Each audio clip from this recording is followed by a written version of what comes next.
नमस्कार शेतकरी बंधूंनो, आजच्या व्हिडिओमध्ये आपण पाहणार आहोत नमो शेतकरी योजनेच्या चौथ्या हप्त्याबद्दल। मित्रांनो, नमो शेतकरी योजनेची नेमकी तारीख आता आपल्या हाती लागलेली आहे आणि हा हप्ता कधी येणार हे देखील आजच्या व्हिडिओमध्ये आपण पाहणार आहोत। त्यासाठी मित्रांनो व्हिडिओला शेवटपर्यंत पाहणं गरजेचं आहे। तर मित्रांनो, नमो शेतकरी महासन्मान निधी योजनेचा हप्ता पीएम किसानच्या धर्तीवरच येत आहे।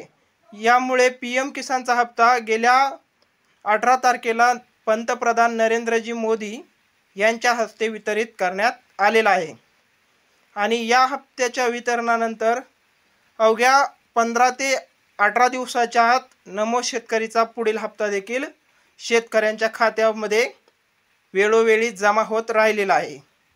त्यामुळेच मित्रांनो, आता हा हप्ता येत्या गुरुवारपर्यंत शेतकरी बांधवांच्या खात्यामध्ये वितरित होण्याची शक्यता आहे, अशी माहिती राज्याचे कृषी मंत्री श्री धनंजयजी मुंडे यांनी विधानसभेत बोलताना दिलेले आहे। तर मित्रांनो, येत्या गुरुवारपर्यंत नमो शेतकरी योजनेचे 2000 रुपये आपल्या खात्यामध्ये येणार आहेत। त्यासाठी मित्रांनो, आपण आपली ई-KYC, आधार सीडिंग आणि बँक सीडिंग करून घेणं गरजेचं आहे। तर मित्रांनो, माहिती आवडली असेल तर लाईक करा, शेअर करा आणि चॅनलला देखील सबस्क्राईब करा।